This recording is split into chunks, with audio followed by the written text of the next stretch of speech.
मैं विश्वास करता हूं कि आज का जो वचन है, जो आज प्रभु आपसे बात करेंगे, मैं मैं आज दुआ कर रहा हूं कि आज आप अपनी सेल्फ इंप्रूवमेंट के बारे में कुछ न सोचें, पर आप आज उस काम को देख पाएं जो परमेश्वर ने किया है। क्योंकि हम जिसे देखते हैं हम उसकी तरह बन जाते हैं। राइट? तो आज मेरी एक विनती है आपसे, जितने भी लोग यहां पर हैं, मैं आपके क्वेश्चन का आंसर देना चाहता हूं। अगर आप एक ऐसे सवाल के साथ जी रहे हैं कि ब्रदर, कुछ चीजें हो रही हैं लाइफ में जो समझ में नहीं आ रही हैं, पढ़ाई भी नहीं की है और एग्जाम में बिठा दिया गया है मुझे, मैं आपको एक आंसर देना चाहता हूं। मुझे नहीं पता है आप में से कितने लोगों ने इसको नोटिस किया है वर्ड को पढ़ते टाइम कि यीशु मसीह सबसे अधिक चमत्कार सबत के दिन करते थे। यू नो, फरीसी बहुत उससे विवाद करते थे इस बात पर कि तू ये सब काम सबत के दिन क्यों करता है। और जानते हैं, एक दिन एक व्यक्ति को ठीक करने के बाद जब लोग उससे मिले तो उन्होंने उससे पूछा, और भी दिन है तो सबत के दिन ये सब क्यों करता है। तब यीशु ने एक बात कही, और मैं चाहता हूं कि आपकी इस सवाल का ये जवाब है, जो ये फील कर रहे हैं कि ब्रदर पता नहीं क्या हो रहा है, ऐसी चीजें हो रही हैं जिनकी उम्मीदें भी नहीं थी। लिसन, यीशु ने वहां पर कहा, मेरा पिता काम करता है इसलिए मैं भी काम कर रहा हूं। अब मैं आपसे एक सवाल पूछता हूं, क्या कौन सा काम कर रहा है प्रभु? जब यीशु ने कहा वो काम कर रहा है इसलिए मैं भी काम कर रहा हूं, आप जानते हो परमेश्वर 24 आवर्स काम करता है, 24 घंटे। और मैं चाहता हूं अब आप उस काम को जान लो। आप में से कितने लोग बात जानते हैं, परमेश्वर ने आदम को अपने स्वभाव और अपने स्वरूप में, समानता और स्वभाव में, स्वरूप में उसको बनाया। In his image, in his likeness. परमेश्वर ने आदम को अपने ही स्वरूप और अपनी ही समानता में बनाया। स्वरूप और समानता में क्या अंतर है? इमेज और लाइकनेस में। स्वरूप मतलब परमेश्वर, हम परमेश्वर की तरह हैं, और समानता मतलब परमेश्वर ने हमारे भीतर वो सब दिया है जो उसके पास था, स्वरूप और समानता। लेकिन जब इंसान ने गुनाह किया, क्या आप इस बात को जानते हैं, उसका स्वरूप आज भी उसकी तरह ही है, पर उसने समानता खो दी। यीशु जब कहता है कि मैं काम कर रहा हूं, तो जानो वो इंसान को वापस उस समानता में लेके आने की कर रहा है। That is a work. कई बार आपको लगता होगा कि ब्रदर परमेश्वर मुझे क्यों पुश करता है डिफिकल्टीज में, क्योंकि वो जानता है काम कहां होता है। ही नो, कई बार वो आपको पुश करता है डिफिकल्टीज में जाने के लिए, क्योंकि वो जानता है कि परमेश्वर कुछ करेगा वहां पर। आप जानते हो परमेश्वर आपके अंदर कौन सा काम कर रहा है? वो आपको वापस अपने उस स्वरूप और समानता में लाने की कोशिश कर रहा है। ये वो काम है जो वो हर दिन करता है। मैं आपको बताना चाहता हूं, हमारी क्रिश्चियनिटी अगर डिकेन हो रही है, नीचे आ रही है, उसका रीजन जानते क्या है? उन्होंने 2019 वाले इशू पे बिलीव किया है, उस इशू पर नहीं जो बाइबल में है। अगर आप जो कर रहे हो और अगर आपको प्रभु करने दे रहा है, तो मैं आपको बताना चाहता हूं, आपका परमेश्वर यीशु नहीं है, कोई और ही है। क्योंकि अगर आप उस पर बिलीव करोगे तो वो हमेशा आपको कुछ चीजें हमेशा कहेगा कि मत कर। मैं कभी कभी सोचता हूं, प्रभु जब मैं 12-13 साल पहले मैं बिलीव में आया था तो चीजें बहुत अलग थी, पर आज देखो मसीह लोग पैसों के पीछे भाग रहे हैं, मसीह लोग जो है वो नाम के पीछे भाग रहे हैं, मसीह लोग फेम के पीछे भाग रहे हैं। तो प्रभु मुझे मानता है क्या कहते हैं कभी कभी, बेटा ये उस इशू को नहीं जानते हैं जो बाइबल में है, ये उस इशू को जानते हैं जो उनके सामने प्रेजेंट किया गया है। कितने लोग ये बात जानते हैं, मूसा क्यों कनान नहीं गया जब वो शरीर में था? हाँ, ये बात अलग है, नए नियम में प्रभु से ले आया। यीशु मसीह जब पहाड़ पे थे तो मूसा और एलिया वहां दिखाई दिए। पर क्या आप जानते हो क्यों परमेश्वर मूसा से क्रोधित हुआ? चलो बताओ, बच्चा किसे रिप्रेजेंट करता है? अगर आप किसी ऐसे बच्चे को देख रहे हो जो 6-7 साल का है, गालियां निकालता है, तो किससे सीखा उसने? कोई स्कूल तो नहीं है ना, गालियों का स्कूल खोला है क्या कैंप 3 में कोई? अच्छो 100 गालियों सीखिए नो। हेलो, कोई गालियों का स्कूल है? कोई ट्यूशन है? कहां ना कहां उसने घर पे ही देखा है। जब मूसा को प्रभु ने कहा चट्टान से बात कर और उसे लकड़ी मार दी, बताइए उसने वहां पर प्रभु को क्या शो करके दिखाया? हे इज़राइल, प्रभु ऐसा है गुस्से वाला।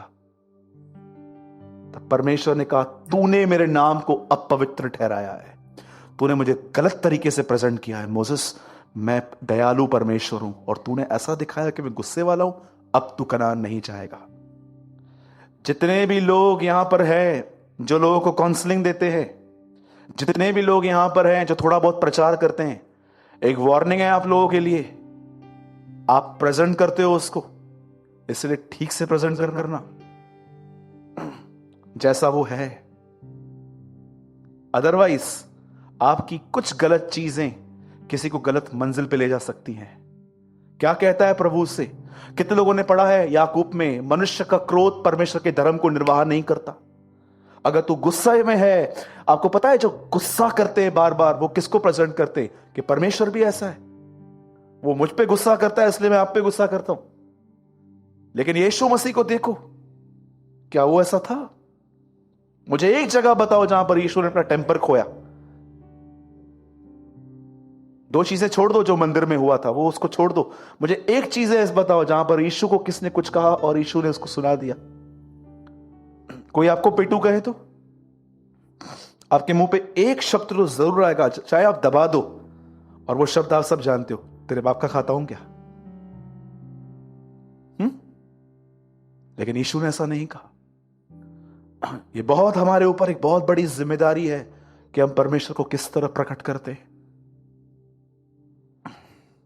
ठीक है? कि तो मेरी बातों को समझ पा रहे हैं? इससे पहले मैं कहां था, क्या बता रहा था मैं? स्वरूप, समानता। मैं देख रहा हूं आप में से किसका ध्यान है। परमेश्वर आपको रीमेक कर रहा है, बना रहा है, वो आपको फिर से बना रहा है। कितने लोग हैं जिनकी ये सच में अपने आप में एक मर्जी है कि ब्रदर यीशु मसीह जब बादलों पर आए उससे पहले लोग यीशु को मेरे अंदर देख पाए। Come on. कितनों की डिजायर है लाइफ में कि यीशु को लोग बादलों पे सेकंड देखें, फर्स्ट लोग उसको मेरे अंदर देखें। और क्या कहती है बाइबल? जो उस पे आशा करता है वो अपने आप को वैसा ही पवित्र करता है जैसा वह है। अगर मैं वेट कर रहा हूं यीशु का कि यीशु एक दिन आएगा और मुझे ले जाएगा, तो मेरी तैयारी क्या है? मैं अपने आप को वैसा ही प्यूरिफाई करूंगा। जब भी मुझसे गलती होगी मैं खुदा के सामने मान लूंगा। जब भी मैं देखूंगा मैंने किसी इंसान को हर्ट किया है, मैं उससे माफी मांग लूंगा। मैं अपने विवेक को शुद्ध रखूंगा। ये मेरी तैयारी है। पर अगर ये नहीं है तो मैं आपको बताना चाहता हूं, अगर यीशु आएगा आप उसकी दुल्हन नहीं बन पाएंगे। It's very clear. ठीक है? आज का वचन बहुत इंपॉर्टेंट है और विशेष उन लोगों के लिए भी है आज जो ये नहीं जानते हैं कि आपको कौन सी चीजें होल्ड करके रखनी है और कौन सी चीजें छोड़ देनी है। ठीक है? आइए हम सब बाइबल खोलेंगे। जिनके पास भी प्रभु का वचन है आप मेरे साथ खोल सकते हैं द बुक ऑफ हिब्रू, इब्रानियों। जैसे मैंने कहा था कि आने वाले समय में बहुत सारे संदेश इब्रानियों में से हैं और यही एक सीरीज है उसकी, क्योंकि हम बहुत टाइम से हम इब्रानियों के ऊपर प्रीच कर रहे हैं। 11 अध्याय 11 चैप्टर। एक दिन मुझे प्रभु ने शो किया। जानते हैं लोग क्यों सोते हैं मीटिंग में? हाँ प्रभु मैं जानता हूं वो थके हुए रहते हैं। नो बेटा, तेरे ऊपर कोई अभिषेक नहीं है इसलिए। आपको लगता है जीसस इस पुलपिट पे आए आप में से को नींद आएगी? सोचो क्या लिखा है 24 अध्याय में। वो 2 चेहरे जो इमाउस के मार्ग पे चल रहे थे, वो एक दूसरे से कहते हैं जब वो बात कर रहा था तो क्या हमारे दिल नहीं जल रहे थे?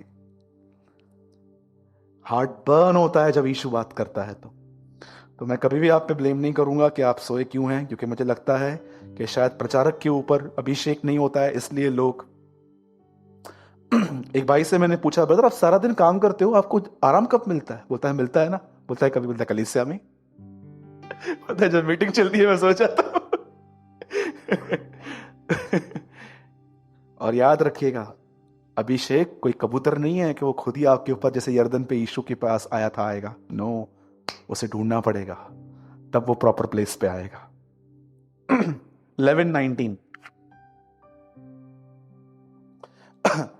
आइए सब ध्यान दीजिए। क्योंकि उसने विचार किया कि परमेश्वर सामर्थी है कि मरे हुओं में से जिलाए, सो उन्हीं में से दुष्टांत की रीति पर वह उसे फिर से मिला। आइए सब ध्यान दीजिए। आप जानते हैं इस बात को, इन दिनों में जब लोगों के बर्थडेज होते हैं, आज हम तो इतना सेलिब्रेट नहीं करते हैं, बहुत कम करते हैं, पर कभी कभी आपको पता है लोग किस हद तक जाते हैं सेलिब्रेशन में। आइए मैं एक सवाल पूछ रहा हूं आपसे, वो जो चीजें बर्थडे में होती हैं इंसान के, केक काटना, परिवार को बुलाना, उसके बाद बलून्स, ये वो, हर व्यक्ति फोटोज निकालता है। क्यों? क्योंकि वो जानता है कि स्पेशल मोमेंट, इसको कैच करना चाहिए ताकि ये ईयर्स के बाद भी हम इसको देख पाए। फोटो क्या है? वो एक मेमोरी है कि वो पल बीत गया लेकिन उस फोटो में वो जिंदा रहता है। सोचो आपके पास, आपके फोन में कुछ फोटोज हैं, हर एक के पास कुछ फोटोज होंगे। एक मेरा ही फोन है जिसमें कोई फोटो नहीं रहता है। यू नो, सोचो आपके फोन में कोई ना कोई फोटो होगा, आपकी वाइफ का बर्थडे, आपके हस्बैंड का बर्थडे, आपके बच्चों का बर्थडे, या तो आपका जो पहला बर्थडे है वो आपने संभाल के रखा था, और कुछ लोग तो उसे बहुत अच्छे से संभाल के रखते हैं। ठीक है, ये एक मोमेंट आती है। सेकंड, उस मोमेंट को याद करो जब आपको किसी ने बहुत खतरनाक तरीके से हर्ट किया था और कई दिन तक आप उस चीजों को लेकर डिप्रेशन में थे, डिस्करेज थे। आप जानते हैं हमारे मन में इतनी कैपेसिटी है आज के आप कुछ चीजों को स्टोर करके रख सकते हो। मैंने एक दिन एक आदमी के साथ में बैठा हुआ था, हम बात कर रहे थे, तो तीसरा व्यक्ति हमारे बीच में आके बैठ गया मेरे ऑफिस में, और वो 5 मिनट बैठा और उठ के चला गया।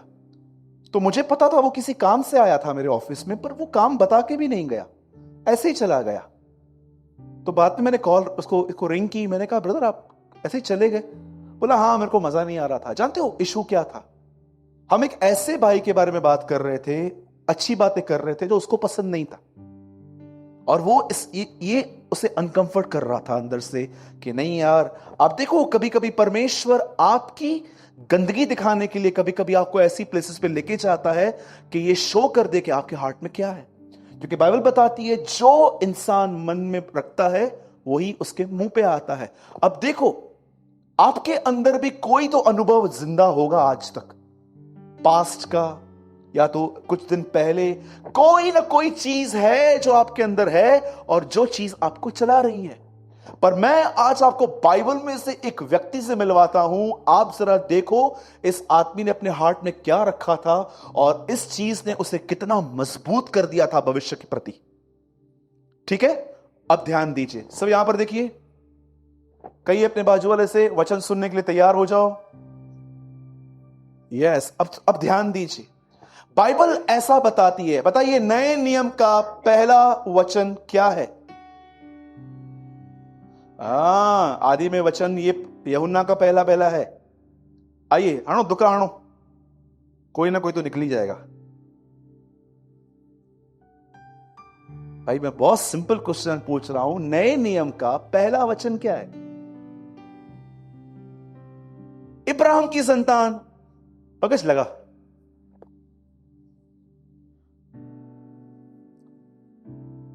सब देखिए कौन है। ओके, ध्यान दो, कितने लोग ये बात जानते हैं इब्राहिम न्याय के दिन से पहले ही स्वर्ग में पहुंचा है? यू नो हम तो न्याय का वेट करेंगे ना, लेकिन वो तो पहुंच भी गया है वहां पर। अब मुझे नहीं पता है कि परमेश्वर ने उसको कैसे लिया है, but he is a boss. अब हम मट्टी हैं, हम कुमार से सवाल नहीं कर सकते हैं कि तू ऐसा क्यों करता है। हम मट्टी हैं, वो हमको पॉट बनाए, मटका बनाए, जार बनाए, कुछ भी बनाए, वो उसकी मर्जी है। आप उसको सवाल नहीं कर सकते हैं। हाँ, आप एक चीज हमेशा याद रखो, जब आपको कुछ चीजों के आंसर न मिले तो आप समझ जाओ कि आपके पास कप है और वो समुंदर है। समुंदर कप में नहीं आ सकता है। पौलुस जैसा व्यक्ति, इतना महान व्यक्ति कहता है कि मुझे धुंधला दिखता है, पर जब सर्वसिद्ध आएगा तो साफ साफ दिखेगा। कुछ चीजों का आंसर सिर्फ वहीं पर मिलेगा, यहां पर नहीं मिलेगा आपको, कुछ चीजों का। अब देखो, इस आदमी का नाम इब्राहिम है, ठीक है। एक आदमी जो गरीब था वो मरा और सीधा वो इब्राहिम के गोद में था। और कितने लोग ये बात जानते हैं, इस संसार में परमेश्वर एक ही खानदान की रक्षा करता है, वो है इब्राहिम। आप चाहें तो आप इब्रानियों पढ़ सकते हैं, लिखा है वो स्वर्ग दूतों को नहीं पर इब्राहिम के वंश को संभालता है। और नए नियम में यीशु मसीह ने जक्कई को क्या कहा? देखो इब्राहिम का बेटा। एक स्त्री जो कुबड़ी थी, यीशु ने उसके लिए क्या कहा? इब्राहिम की बेटी। और आप जानते हो बाइबल में के अंदर अगर परमेश्वर ने पहला मित्र जिसे कहा है वो कौन है? इब्राहिम। क्या था इब्राहिम? क्यों रोमियो 4 अध्याय में पूरे उसकी लाइफ के लिए पूरा एक्सप्लेन किया गया है कि वो आशा में, निराशा में आशा रखता था, विश्वास करता था। इवन पौलुस ने उसकी वाइफ के ऊपर दृष्टांत कहा था कि दासी को निकाल और स्वतंत्र स्त्री की संतान बन। अब मैं आपको कुछ उसके जीवन का एक ऐसा शेयर करना चाहता हूं। देखो यहां पर क्या हुआ। बाइबल ऐसा कहती है इस आदमी को 100 साल की उम्र में बेटा हुआ। 99 में जब प्रभु उससे मिलने आया ये बताने के लिए कि अगले साल तुझे बेटा होने वाला है। आपको पता है इब्राहिम बैठा हुआ था घर के पास, और जैसे उसने खुदा को देखा वो आ रहा है, लिखा है वो उठा, दौड़ा, उसके पैरों पे गिर के कहता है, सुन, आ, बैठ, खा, आराम कर, क्योंकि तू उसके लिए आया है। आप कहो कि मतलब अब इसमें क्या है कि वो आया और भागा? आप बिलीव कर सकते हैं 24 साल से एक व्यक्ति की दुआ नहीं सुनी गई है, पर वो आज भी खुदा को देख के भागता है हम में से कोई कि 24 साल से कोई बदलाव नहीं आया है, पर आज भी जब वो परमेश्वर की तरफ देखता है वो दौड़ता है। मैंने बहुत कम लोग देखे हैं जो कंटिन्यू प्रेयर करें और जब मैं उनसे मिलूं तो वो मुझे ऐसा कहें, ब्रदर इट्स ओके, मैं प्रार्थना करता रहूंगा, भले मेरे मरने के बाद आंसर आया, जैसे दानियल की प्रार्थनाओं का आंसर उसके मरने के बाद आया था, पर मैं दुआ तो करता रहूंगा। बहुत सारे लोग फेथ में फेंट हो जाते हैं, नीचे हो जाते हैं, दुआ करना बंद कर देते हैं और वो बातें। और जानते हो प्रभु को एक यही कैरेक्टर पसंद नहीं है जब आप गिव अप करते हो। मेरा धर्मी जन यदि पीछे हटे तो मेरा मन उससे खुश नहीं होगा, इब्रानियों में लिखा गया है। इब्राहिम को 100 साल की उम्र में खुदा ने एक संतान दी, एक बेटा दिया, और बेटा होने के बाद आप सब जानते हैं प्राथमिकताएं बदल गई। आपको पता है आपके फोन ने आज प्रभु की जगह लेके रखी है। शायद मुझे नहीं पता है कि आपको यह बात पता है कि नहीं। क्या आप इस बात को जानते हो? आज फर्स्ट प्लेस आपके लाइफ में कौन है? आपका सेल फोन।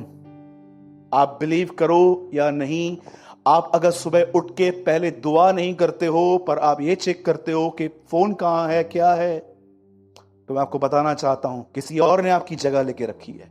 अब देखो, जब इब्राहिम को इसहाक पैदा हुआ तो प्राथमिकताएं बदल गई। इब्राहिम के जीवन में जो चीज प्रथम थी अब वो सेकंड पे आ गई। परमेश्वर सेकंड प्लेस पे आ गया और सारा दिन बच्चे को खेलना, घुमाना, खाना खिलाना, उसकी क्यूटनेस को देखकर वो इतना बिजी हो गया कि परमेश्वर को भी ये चीज ठीक करने के लिए उसकी परीक्षा करनी पड़ी। याद रखना, आप अपनी परीक्षा खुद करते हो। जब आप परमेश्वर को छोड़ और चीजों को वैल्यू देते हो, आप देखो आपकी ये जो भीतरी जीवन है विचारों में, यहां पर डिस्टर्बेंस रहता है। लेकिन आप ट्रमेंडस पीस में रहते हो, आपके अंदर शांति होती है जब आप ये देखते हो कि आप हर चीज खुदा के लिए करते हो। Intention is important. क्या लिखा है प्रभु का वचन? गांठ और गूदे को, और आधा वचन बोल रहे हैं आप सब।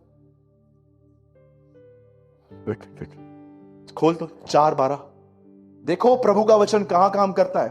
हिब्रूज, सॉरी भाई, पक्का जी 4 लाइट्स बंद कर बेटा ताकि सब पीछे देख पाए। ये देखिए प्रभु का वचन कहां काम करता है। कोई कहता है क्योंकि परमेश्वर का वचन जीवित और प्रबल और एक दो धारी तलवार से भी अधिक चोखा है और जीव और आत्मा को और गांठ और गूदे गूदे को अलग करके आर पार छेदता है और मन की भावनाओं और विचारों को जांचता है। जब आप वचन सुनते हो और आपको लगता है यस ये मेरे साथ है, ये मैं नहीं हूं, ये कलाम है जो आपको छेद रहा है, तोड़ रहा है। आप जानते हैं जब इब्राहिम को बेटा पैदा हुआ तब उसकी प्राथमिकताएं बदल गई। अब परमेश्वर सेकंड पे आ गया और इसहाक फर्स्ट पे आ गया। और एक दिन ऐसा हुआ कि परमेश्वर ने डिसाइड किया कि हम उसकी परीक्षा लेंगे और परमेश्वर इब्राहिम को कहता है अपने बेटे को ले, उसे मार। और याद रखना प्रभु ने उसको क्या कहा, होम बलि करना। मैं नहीं जानता हूं होम बलि का प्रोसेस कितने लोग जानते हैं। होम बलि का मतलब होता है काट के जलाना। इसलिए देखो इब्राहिम ने हाथ में छुरी और आग ली थी। अब देखो यहां पर क्या हो रहा है, लिखा है सवेरे इब्राहिम उठा, सेवकों को कहता है उठाओ एक गधा, उस गधे पे काठी रखता है, अपने बेटे को लेता है, चलना स्टार्ट करता है। मैं एक बात पूछूं आपसे, अगर 1% भी इस हॉल में ये चीज लोग समझ पाए ना तो मैं प्रभु को बोलूंगा प्रभु बहुत बड़ी बात है ये भी। 1% एक व्यक्ति भी अगर समझ पाया, मैं कहूंगा कि आप सब प्रभु से कुछ ना कुछ मांगते हैं ना। कभी आपने प्रभु को यह कहा है थोड़ा अपना दर्द शेयर कर कि तू कहां से गुजरता है प्रतिदिन। परमेश्वर 2000 साल के बाद जो क्रूस पर सहन करने वाला था उसे थोड़ी अपनी पेन इब्राहिम के साथ शेयर। इसलिए पौलुस कहता है मुझ पर यह अनुग्रह हुआ कि न केवल मैं उसके लिए आशीष पर मैं उसके लिए दुख भी उठाऊं और उसके दर्द और उसके मरहम को जानूं। हम एक ऐसी मसीहत से जीते हैं जहां पर सुबह से रात तक टीचिंग्स चलती हैं, प्रभु से मांगो, बड़ा विश्वास रखो अगर चाहिए तो। कितने लोग हैं जो प्रभु को यह कहते हैं प्रभु आशीष बाद में देना, आजा थोड़ा अपना दर्द मुझसे शेयर कर। परमेश्वर 2000 साल के बाद ऊपर से देखने वाला था उसका बेटा कैसे मरेगा, उससे थोड़ा दर्द इब्राहिम से भी थोड़ा बांट दिया कि देख जब बेटा मरता है तो क्या हालत होती है। या लिविंग इन द डेज, समय के ऐसे दिनों में जी रहे हैं जहां पर सिर्फ लोग प्रभु से मांगते हैं पर कोई ये नहीं कहता है कि खुदा अपना दर्द मुझसे शेयर कर। मांगना मांगना, मत्ती 7:7 तो फेमस हो गया है हमारे कलीसियाओं में। मांगो, ढूंढो, खटखटाओ। बच्चे बच्चे ये वचन जानते हैं। किसी के घर में भी जाओ आप देखो ये वचन वॉल पे लगे ही रहते, मांगने वाले। कभी आपने देखा किसी घर में जाओ और वहां पर एक वचन लिखा हो हमारा परमेश्वर बसम करने वाली आग है? कोई नहीं लिखता है ऐसे वचन। क्यों कोई नहीं लिखता है? क्योंकि ऐसे वचन आज पसंद ही नहीं है। आप जानते हैं उसके बाद क्या हुआ? जैसे इब्राहिम अपने बेटे को ऊपर लेके गया, अब सुनिए, जब वो बेटे को लेके ही जा रहा था वो अपने दासों को कहता है सुनो यहीं ठहरो, ये लड़का और मैं आराधना करके वापस आएंगे। अब देखो इब्राहिम क्या कर रहा है। जैसे इब्राहिम पहाड़ पे चढ़ रहा है, एक ऑसम क्वेश्चन इसहाक उससे पूछता है। बोलता है बाबा, डैडी, लकड़ी भी है, छुरी भी है, आग भी है, बलिदान कहां है? इब्राहिम कहता है चल, परमेश्वर समय उसका उपाय करेगा। वो समय उसका उपाय करेगा। और जानते हो जैसे वो ऊपर गया, अरे क्या स्टोरी है ये। बेटे को बांध रहा है और बेटा बंध रहा है। सोचो अगर हमारा पिताजी हमारे साथ ऐसे करे तो कितने यहां पर बेटे हैं, अगर आपका डैडी आपको ऊपर लेके जाए पहाड़ से नीचे भाग के आएंगे, सठिया गया है।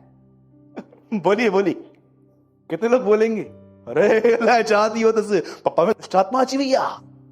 हम लोग तो ऐसे बोलेंगे डैडी में दुष्ट आत्मा आ गई है। पर इब्राहिम जानता था, वो परमेश्वर की आवाज पहचानता था। अगर आज रात को आपको सपना आए ना कि मुझे प्रभु कह रहा है अपने बेटे को खत्म कर दे, आपको पता है क्या करोगे? आप सवेरे उठ के शैतान से लड़ोगे, शैतान तेरे सारे दर्शनों को मैं कैंसिल करता हूं यीशु मसीह के नाम में। और प्रभु ऊपर से देख रहा है, मैंने दिया था। आप चाहते हो हम कौन सी चीजों को एक्सेप्ट करते हैं लाइफ में?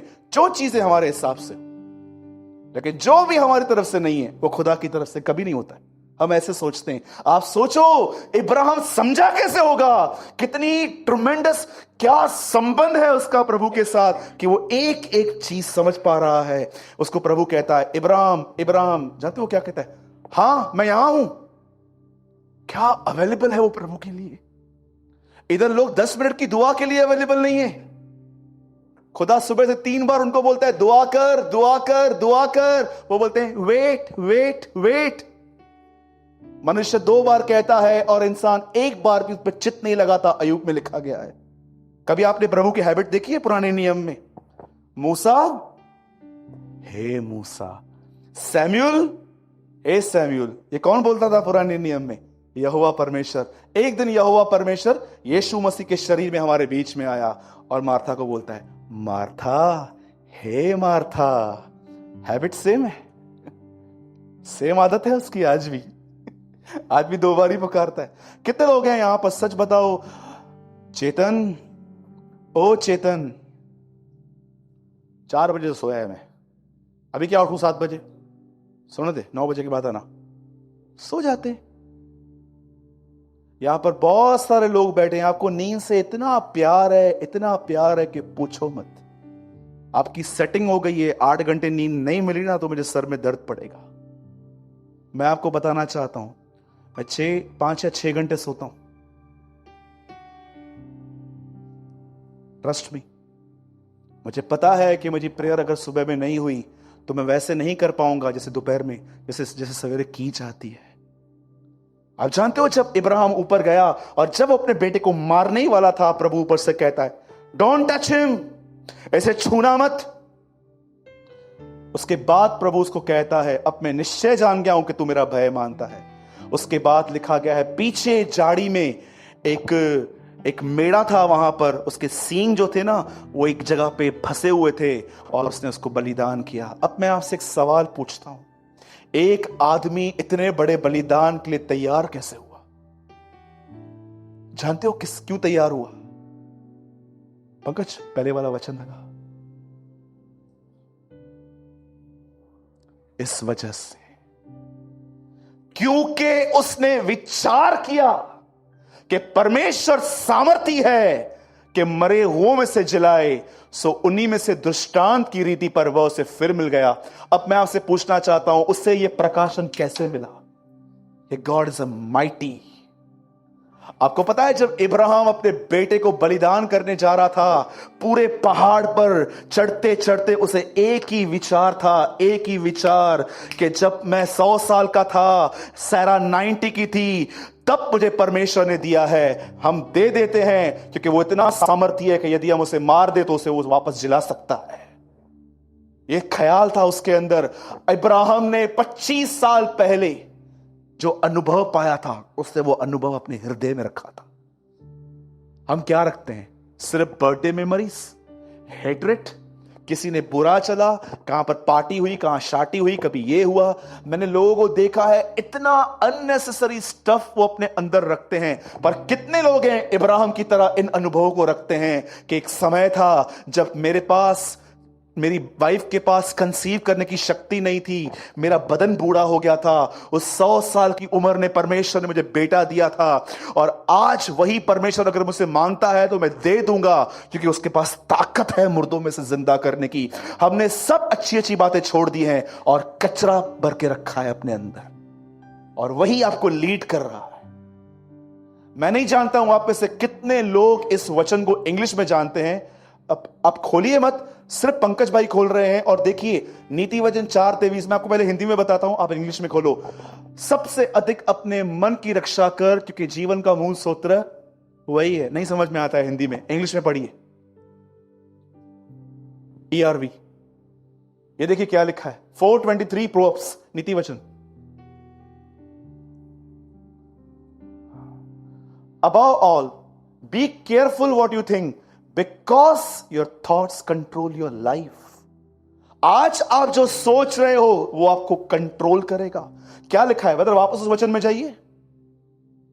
क्योंकि उसने विचार किया। क्या विचार किया? एक अनुभव था उसके पास कि परमेश्वर ने मुझे 100 साल की उम्र में एक बेटा दिया था। कोई आशा नहीं थी, निराशा में उसने आशा रखी, प्रभु ने उसको बेटा दिया और वो इस वजह से बेटा देने के लिए रेडी हो गया कि जिसने 100 साल की उम्र में मुझे बेटा दिया है वो उसको जिंदा क्यों नहीं कर सकता? आप जानते हो, हम लोग को यह सिखाया गया है कि उसका बेटा नहीं मरा, पर बाइबल कहती है एक्चुअली वो मरा है। क्या लिखा है? फिर मिला, वापस मिला लिखा है। हम लोग कहते हैं कि वो नहीं मरा है, लेकिन बाइबल कहती है यस वो मरा है और उसको वापस भी मिला है। बाइबल ये बात कहती है। क्यों कैसे मरा? क्योंकि इब्राहिम रेडी हो गया था, वो तैयार हो गया था मारने के लिए। इसलिए बाइबल कहती है यस वो मरा है और वापस भी मिला है। क्या आप ये बिलीव कर सकते हो? इसहाक एक दृष्टांत है प्रभु यीशु मसीह का, जिसे खुदा ने मारा और वापस मुर्दों में से जिंदा किया। वैसे ही दृष्टांत की रीति पर तुम कह सकते हो वो उसे मिला है। एक मॉरल जो मैं आपको बताना चाहता हूं वो ये है, कौन सा अनुभव आप अपने अंदर लिए फिर रहे हो इन दिनों में? किसी ने आपसे नफरत की, किसी की वजह से आपकी लाइफ खराब हो गई है, कोई ऐसा निर्णय जो आप आज तक पछता रहे हो कि मैंने ऐसा क्यों किया, या आप दूसरी बात सोचो कि किसी ने आपको हर्ट किया और आपके अंदर अनफॉरगिविंग एटीट्यूड आ गया है उनके प्रति। आप इन चीजों को पकड़े हुए हो कि आपने अपने अंदर, दाऊद कहता है मैंने तेरा कलाम अपने दिल में रखा है ताकि तेरा गुनाह न करूं। एक आखिरी वचन मैं आपके सामने प्रेजेंट कर रहा हूं और उसके बाद हम सब खड़े हो जाएंगे। Brother read Colossians 3:16। मैं चाहता हूं आप इस वचन को देखो। मैं सिर्फ ये वचन समझाने के लिए आपको आज इतने सारे वचन खुलवा रहा हूं। 3:16, मसीह के वचन को अपने हृदय में अधिकाई से बसने दो, गंदे अनुभवों को छोड़ दो। एक परमेश्वर के महान दास ने कहा, कितनों ने तुम्हारे साथ बुरा किया भूल जाओ, और जितनों के साथ तुमने अच्छा किया वो भी भूल जाओ। ये दोनों अनुभव बहुत हर्ट करते हैं लाइफ में।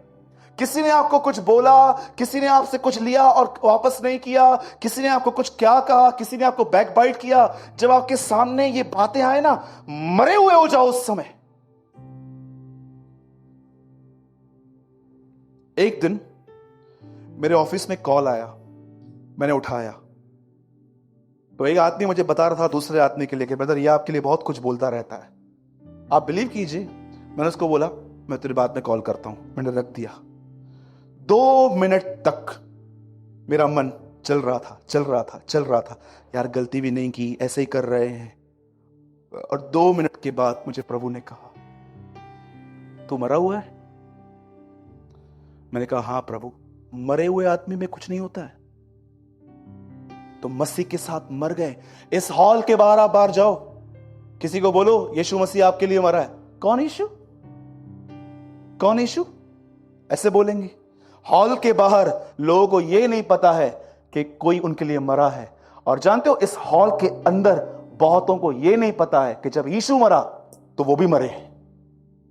यही तो हमारा फेथ है, यही तो हमारा विश्वास है कि जब वो मरा तो हम भी मरे, वो गाड़ा गया हम भी गाड़े गए, और जब वो जी उठा तो हम भी जी उठे। और अब वो जिसे पिता के दाहिनी ओर बैठा है, हम भी वहां पर बैठे हैं। मुझे बताइए, आप रहते ही वहां पर हो तो आपको अर्थली थिंग्स इफेक्ट क्यों करती हैं?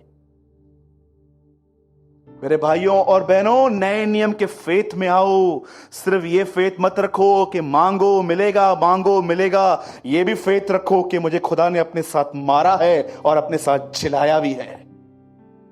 क्या आखिरी चीज पूछ रहा हूं, क्या अनुभव रखा है आपने अपने अंदर? बदर मैंने कुछ नहीं रखा है। तो फिर बकबक क्यों चालू है? गॉसिप्स क्यों चालू है? फिर कलाम कहता है कोई भी ऐसे ही कुछ नहीं बोलता है, जो रखा गया है वो मुंह पे आता है। आप ये स्टेटमेंट नहीं कह सकते हो मेरे मुंह से निकल गया। ये बाइबल इस स्टेटमेंट को कभी सपोर्ट नहीं करती है। बाइबल कहती है था इसीलिए बाहर आया। कई लोगों से मैं पूछता हूं ब्रदर आप क्यों बोलते हो उसके लिए? बोलते नहीं नहीं मेरा दिल तो साफ है, मैं हो ही नहीं सकता। था तुम्हारे अंदर, सालों से पड़ा था, महीनों से पड़ा था, वो था इसलिए बाहर आया। ऐसे कोई भी चीज बाहर नहीं आती है। आप मेडिटेट करते हो उन चीजों को, आप सोचते हो, जिसके बारे में आप सोचते हो उससे आप बढ़ते हो और वही आउट होता है। आज मैं आपसे पूछना चाहता हूं, आइए इस महान ब्रदर वापस वही लगाइए जो मेन वर्ड है, क्योंकि उसने विचार किया कि परमेश्वर सामर्थी है। क्या विचार करते हो आप प्रभु के लिए? एक बहन आपको आके बताती है कि मेरी प्रार्थना नहीं सुनी गई है, उसका अनुभव लेके आप भी फेंट हो जाते हो। नहीं, उसकी नहीं सुनी कि आप उसको बोलते हो बहन दुआ करो। क्या आप उसको ये एटीट्यूड शो करते हो कि आप भी बोलते हो हाँ 2 साल पहले मैंने भी की थी, मुझसे मेरी भी नहीं सुनी गई है? डिस्करेज व्यक्ति डिस्करेज ही कर सकता है। कभी आपने सोचा क्यों यीशु के 72 डिसाइपल्स 72 के अंदर 11 12 के अंदर तीन सर्कल्स? प्रभु इन तीनों में ऐसा क्या था? आप जानते हो जितना पतरस याकूब और यूहन्ना खींचते थे, कितना पॉजिटिवली वो थिंग्स को लेते थे। कभी आपने इस बारे में सोचा? आइए सब यहां देखिए, बताइए 12 चेलों में से सबसे पहले यीशु ने शैतान किसको कहा? हां, कभी छोड़ के गया वो? कितनों के बाद जानते हैं जब यहूदा थोड़ी थोड़ी बातों में नाराज होता रहा, उससे चला जाता रहा वो कभी भी? जब यीशु ने देखा कि एक आदमी को डांटने के बाद वो पॉजिटिव बना हुआ था, यीशु ने ऐसे लोगों को अपने करीब रखा था। इधर एक वर्ड में किसको कह दूं, अरे मैं आपको सच कहता हूं, मुझे आपके फेस पे दिखाई देता है कि आपको कितना असर होता है। प्रभु ने हमको ऐसा बनाया है, चिंता होगी ना तो यहां पर रिंकल्स आते हैं, गुस्सा होगा तो यहां दिखाई देता है। आप देखो खुदा ने आपको ऐसा बनाया है, आप छुपाओगे भी ना तो दिखेगा क्या आप छुपा रहे हो। प्रभु ने आपको ऐसा बनाया है। एक बहन आती थी हमारे कलीसिया में, उसने मुझे बोला सूरज भाई मैं आपको एल्डर ब्रदर कहती हूं अपना। मैंने कहा थैंक यू सिस्टर। बोलती है मैं आपको एक अधिकार देती हूं अपने ऊपर। मैंने बोला क्या? जब भी आप मेरे लाइफ में कोई ऐसी चीज देखो जो गलत है, आप मुझे बोलना ब्रदर, आप मेरे बड़े भाई हो। एक दिन बोली, उसके बाद कभी कलीसिया में नहीं दिखी। आज तक नहीं आई है वो, संडे आती थी खाली। वो किधर है, कहां गई, कुछ नहीं पता है। लोग बातें देखो क्या क्या करते। वो 3 लोग जो उसके साथ थे, आप देखो, कभी आपको लगता है कि यीशु मसीह ने जब पतरस को कहा होगा चलो ऊपर एलिया और मूसा आने वाले हैं, कभी आपको लगता है पतरस ने ऐसा कहा होगा आंद्रेयास को भी लेके चलना, मेरा सगा भाई है? नो, नहीं, वो रूल्स जानता था यीशु की। मैं प्रभु को धन्यवाद देता हूं ऐसे भाइयों के लिए। मुझे प्रभु ने ऐसे भाई दिए हैं जिनको मैंने बहुत हद तक कभी कभी डांटा है, कभी मुझसे बुरा नहीं चलते हो। और जब मैं देखता हूं कि एक व्यक्ति जिसको मैंने डांटा और वो मुझसे दूर भाग रहा है, मैं बोलता हूं दूर ही भाग तू अभी। जानते हो यीशु के लाइफ एक नियम था, मैं तुम्हें नहीं समझूंगा, तुम्हें मुझे समझना पड़ेगा। ये उसके जीवन का एक नियम था, एक सिद्धांत था। वो पतरस को ये नहीं कहता था पतरस मैं ध्यान दूंगा कि तुझे कौन सी बातें अच्छी लगती हैं। वो उनको कहता था तुम्हें ध्यान देना पड़ेगा कि मुझे क्या अच्छा लगता है। जो व्यक्ति खुदा को इस तरह समझते हैं ना, वो खुदा के करीब बने रहते हैं। आज हम प्रभु को कहते हैं, एक आदमी यीशु के पास आके कहता है प्रभु मेरे भाई के पास चल, प्रॉपर्टी लेके गया है, लेके आ दे, मेरे को दिला दे। यीशु कहता है मुझे किसने तुम्हारा न्यायी नियुक्त किया? कितनी बड़ी बात है ना। आज इंसान खुदा को यह नहीं कहता कि अपने मर्जी में चला, वो प्रभु को कहता है नीचे उतर और मेरी मर्जी से चल। कितने लोग हैं जो प्रभु को बोलते हैं मेरी मर्जी से चल? प्रभु सुन, इधर बैठ 5 मिनट मैं दुआ करती हूं, इसको ठीक कर, पहले इसको ठीक कर, ऐसे चीज ली, इसको लाके दे। He is a God of order, not you. वो ऑर्डर देगा, हम नहीं देंगे उसको। और मैं आपको सच कहता हूं, सबसे सेफ प्लेस कलीसिया नहीं है, सबसे सेफ प्लेस यूएस नहीं है। जैसे आजकल लोगों को अब्रॉड जाने का, मैंने कितने लोगों को देखा है, आपकी आखिरी ख्वाहिश क्या है? अब्रॉड जाना है। मुझे कोई इच्छा नहीं है अब्रॉड देखने की। आप जानते हो आप सबसे ज्यादा सेफ कहां हो? बोलिए मेरे पीछे, बोलिए मेरे लिए। आइए अपना दाहिना हाथ उठाइए, बोलिए मेरे लिए सबसे सुरक्षित जगह प्रभु की इच्छा में जीना है। You believe this? आप सबसे सेफ तब हो जब आप उसकी विल में हो। न्याय के दिन जिन लोगों को नरक भेजा गया, उन्हें यह नहीं कहा गया तू बाइबल नहीं पढ़ता, तू दुआ नहीं करता। उन्हें कहा गया तुम मेरे स्वर्गीय पिता की इच्छा पे नहीं चलते थे। विल। प्लीज अपने अनुभवों को बदलो।